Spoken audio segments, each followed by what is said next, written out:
So there are some guns out there that aren't necessarily practical, but you just want to have part of your collection.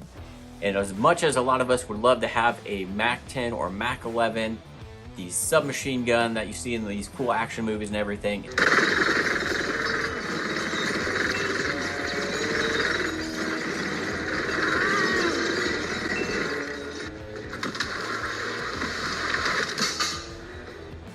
it's just not practical to purchase one of those just due to the cost and all the paperwork you have to go through. So Masterpiece Arms came out with this Defender series that's basically a replica of a Mac 11. So if this is something that you're looking at to add to your collection for that cool factor or just to have, well, stay tuned because we're going to go over some of the specs and features of this gun to see if it's something that you actually want to add to your collection. So stay tuned.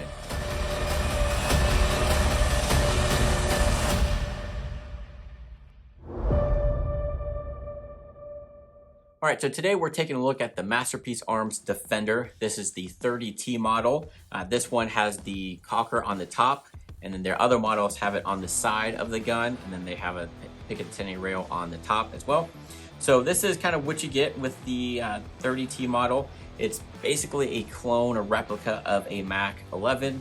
Again, as much as we would love to own one of those, and we can own one, it's just you have to go through a lot of paperwork and they're extremely expensive. So if you just want something that's relatively inexpensive and looks like it, but shoots semi-auto, this is kind of the way to go.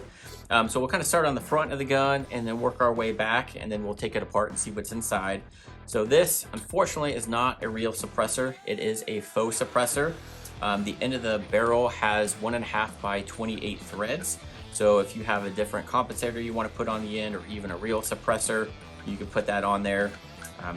This does nothing but just make it look like there's a suppressor. So you can shoot it with it off of there. It obviously does make the gun quite a bit lighter with that. So then moving to the top here, you'll see it does have the front and rear sights. They are adjustable, and there is, it's hard to tell, but there is a little bit of white paint on the top there to kind of help you pick up that front sight. But other than that, they're just your basic iron sights that are adjustable. And again, we have our cocking handle on the top to run the bolts. And then this just pops right off for takedown, so pretty easy. And then on the back here, you'll see that there is an area here for a QD sling. So if you want to run a single point sling and have a quick detach mount on it, just put it on here. And then these screws here will allow you to mount either a pistol brace on here or an actual stock. So if you, right now you can get a pistol brace and put it on here, just can't shoulder it too much, but we all know that they're trying to go after those. So as of right now, you can put a pistol brace on this if you want to, or if you want to throw an actual stock on here and turn this into like a short barreled rifle or something like that, you can do that. You just have to pay your $200 tax stamp and do all the paperwork with that. Or you could just leave it as is and shoot it without that stock. And then on the slide here, you'll see that it does have a safety switch, so pretty long.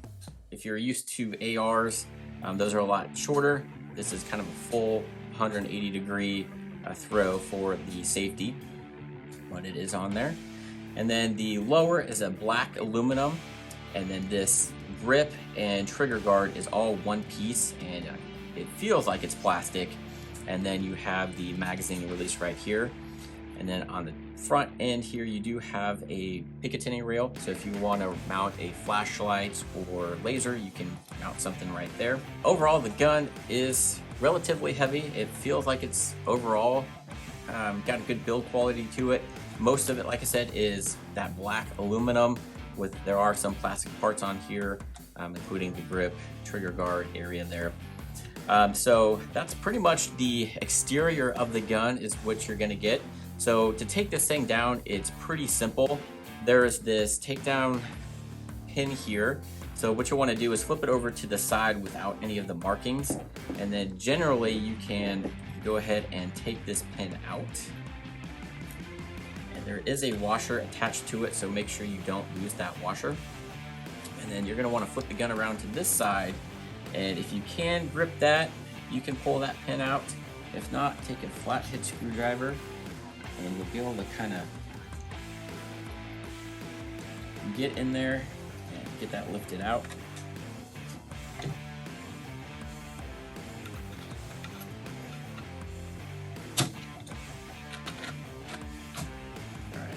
set that aside. And one thing, you do have to pull the trigger in order to get the slide off. So pull that, and then the slide comes out of the lower here. And then taking a look at the lower, there's not much to it or in it. So you have your safety here and then your hammer back here. And that's pretty much it. So when you shoot this, the lower shouldn't get too dirty. Unless you do shoot it suppressed, then you might get some debris back in here. But overall, pretty simple lower receiver. And then moving back to the upper slide here. So to take the bolt out, what we'll have to do is just run it back here to that circle right here. And then we're just gonna lift and pull out the caulking handle there and set that aside. And then the bolt assembly comes out. So this is basically as far as you need to take it down for your general cleaning. You can take some of these springs out and remove the buffer and clean those if you need to. There's some pins in here, some roll pins that you'd have to get out, but you can generally, for your general maintenance and cleaning, access everything from this point. So pretty simple and easy to take apart. There is a firing pin right here, and then you have your springs and then this buffer back here as well. So not a whole lot to this gun. It is pretty simple and basic, which is pretty cool. And then as far as the barrel goes, you don't have to take that out either. There's enough clearance in here to do any cleaning that you need to. You can't take it out. You'll have to remove this roll pin right here if you want to take it out. The barrel itself is 5.5 inches, and the overall length of the gun itself, fully assembled without the stock, is 11.25-ish lengths. So this is a 5.5 inch barrel with 1.5 by 28 threads. All right, so to put this thing back together, we're going to take our bolt carrier group here and just enter it in the slide just like that. And then you'll see on the top here is where we're going to put that caulking handle back on. And there is right here, there's a hole on the lip here with a little thing that sticks out right there that you're going to kind of line it up with. And then also to note that this has like a cutout for your sights to get through. So when you do put this on there, just make sure you put it horizontally like that. So then that way, you know you're putting it on right. And we just move that forward and that's on there. And then we're gonna take our lower receiver, we're gonna take our hammer and push that back, lock that into place. So that way this slides back on there, right? And then we're just gonna take and insert it just like this. All right, so then we're gonna line up everything to where this hole is clear and take our pin, stick it in there, and we're gonna turn around and take your other one and make sure you still have that washer on the end. Stick it in there, and that is good to go. So then I run the slide a couple times, just make sure everything's working, pull the trigger, make sure it resets, which it does, check the safety. So cool. Then we'll go ahead and put this faux suppressor back on there. Cool. So pretty easy process to take it apart and clean it and then put it back together. I do like the simplicity of it. There's not a whole lot of parts that you have to worry about losing, or it's not complicated, because I used to like cleaning guns, but now the more I do it, the more it becomes a chore. So the less I have to do, the better. So taking this thing apart is really easy. Doesn't seem like there's a whole lot to it, and you do have a lot of space to work with as far as getting it clean. Not a lot of small areas that you have to really get to. So that's pretty much an overview of the Masterpiece Arms Defender 30T model. So pretty cool basic gun, not a whole lot to it, which is nice in case you have to take it apart out in the field. You saw how easy it is to take apart and do any cleaning or work to it.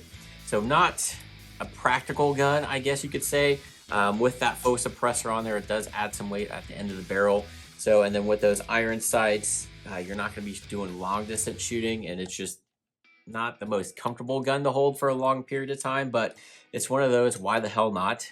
If you have the extra money and just want a cool factor gun in your collection, this is it, especially since we would love to own a Mac 11, but don't want to spend thousands of dollars on one and go through all the paperwork that goes along with that.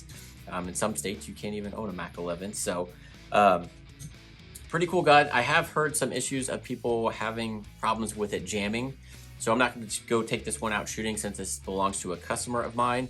But if you guys have any experience with this gun, let us know down in the comments if you've had positive, negative experiences with this gun. That way anybody looking at purchasing one can see kind of what people are experiencing with it. So hopefully you guys found this video helpful if you are looking at one of these. So that's basically the rundown of it. If you guys have any questions, let me know down in the comments. I'll see what I can answer. And then if anybody else replies with their experience, see if that helps you as well. So if you guys are interested in any other videos, check out this playlist up here. Please hit that like and subscribe button, and we'll see you on the next video. Thanks for watching.